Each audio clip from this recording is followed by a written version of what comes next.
शनिवार की व्रत कथा। प्रेम से बोले शनिदेव की जय। आइए भक्तों सुनते हैं शनिवार के दिन शनिदेव की पावन कथा, जिसके सुनने से सारे संकट दूर होते हैं और घर में सुख समृद्धि बनी रहती है।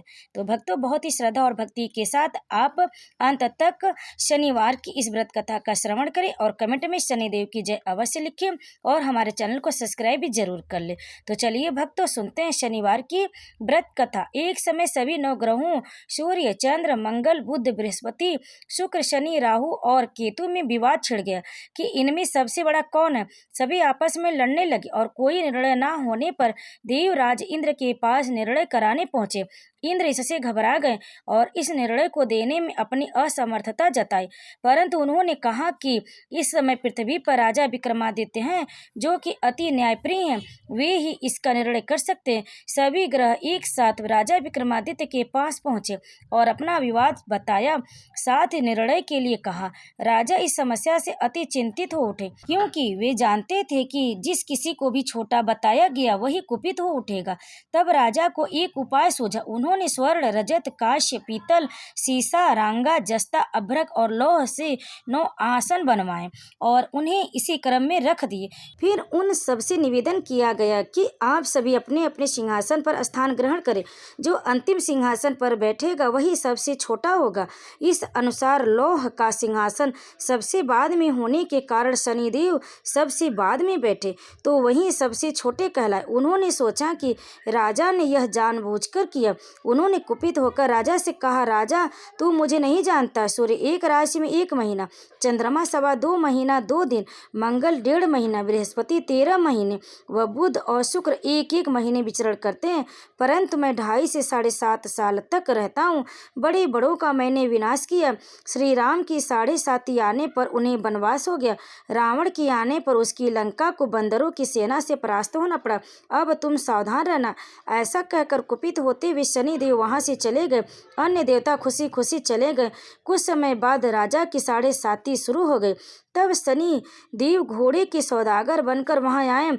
उनके साथ कई बढ़िया घोड़े थे। राजा ने यह समाचार सुन अपने अश्वपाल को अच्छे घोड़े खरीदने की आज्ञा दी। उसने कई अच्छे घोड़े खरीदे व एक सर्वोत्तम घोड़ा को राजा को सवारी हेतु दिया। राजा ज्यों ही उस पर बैठा वह घोड़ा सरपट वन की ओर भागा।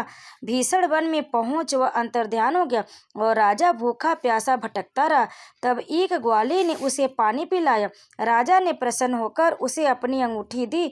वह अंगूठी देकर राजा नगर को ओर चल दिया और वहां अपना नाम उज्जैन निवासी बीका बताया। वहां एक सेठ की दुकान में उसे जल इत्यादि पिया और कुछ विश्राम भी किया। भाग्यवश उस दिन सेठ की बड़ी बिक्री हुई। सेठ उसे खाना इत्यादि कराने खुश होकर अपने साथ घर ले गया। वहां राजा ने एक खूंटी पर देखा कि एक हार टंगा है, जिसे खूंटी निगल रही है। थोड़ी देर में पूरा हार गायब था। तब सेठ ने आने पर देखा कि हार गायब है। उसने समझा कि वीका ने ही उसे चुराया है। उसने वीका को कोतवाल के पास पकड़वा दिया। फिर वहां के राजा ने भी उसे चोर समझकर हाथ पैर कटवा दिए। वह चौरंगिया बन गया और नगर के बाहर फेंकवा दिया गया। वहां से एक तेली निकल रहा था, जिसे दया आई और उसने वीका को अपनी गाड़ी में बैठा दिया। वीका अपनी आवाज देकर बैलों को हाँकता रहता। उस काल राजा की शनि दशा समाप्त हो गई।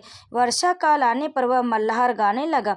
तब वह जिस नगर में था वहां की राजकुमारी मन भावनी को वह इतना भाया कि उसने मन ही मन प्रण कर लिया कि वह उस राग गाने वाले से ही विवाह करेगी। उसने दासी को ढूंढने भेजा। दासी ने बताया कि वह एक चौरंगिया है, परंतु राजकुमारी ना मानी। अगले ही दिन से उठते ही वह अनशन पर बैठ गई कि विवाह करेगी तो उसी से।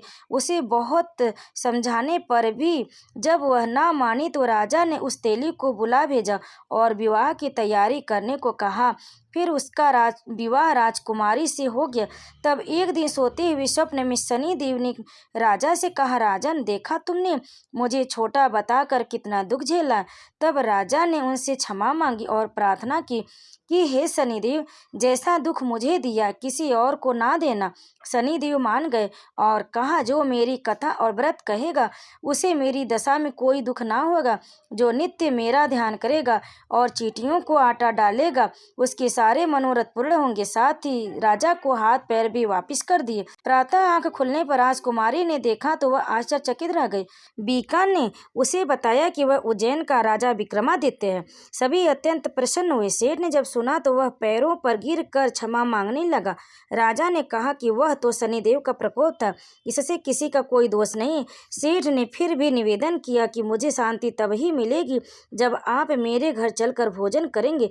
सेठ ने अपने घर नाना प्रकार के व्यंजन से राजा का सत्कार किया। साथ ही सबने देखा कि जो खूंटी हार निगल गई थी वही अब उसे उगल रही थी। सेठ ने अनेक मोहरों देकर राजा का धन्यवाद किया और अपनी कन्या श्री कंवरी से पाणी ग्रहण का निवेदन किया। राजा ने सहर्ष स्वीकार कर लिया। कुछ समय पश्चात राजा अपनी दोनों रानियों मनभावनी और श्री कंवरी को सभी उपहार सहित लेकर उज्जैनी नगरी को चले। वहां पुरवासियों ने सीमा पर ही उनका स्वागत किया। सारे नगर में दीपमाला हुई, वह सबने खुशियां मनाई।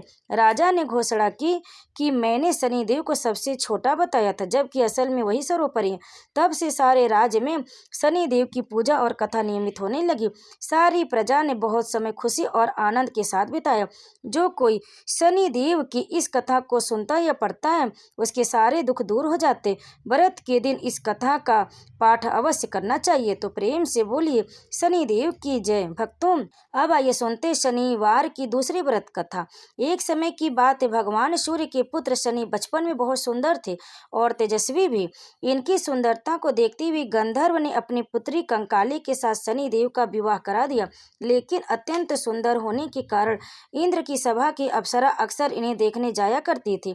इन अप्सरा को देखकर कई बार शनिदेव उन पर मोहित हो गए। यह बात गंधर्व पुत्री कंकाली को अच्छी नहीं लगती थी। तब गंधर्व पुत्री कंकाली ने अपने पति शनिदेव को यह श्राप दे दिया कि आपकी दृष्टि हमेशा नीचे की तरफ रहे।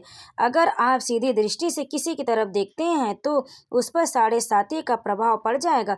तब शनिदेव भगवान शिव की घोर तपस्या की। तपस्या के पश्चात भगवान शिव प्रसन्न और बोले कि हे सूर्यपुत्र शनिदेव, वर मांगो।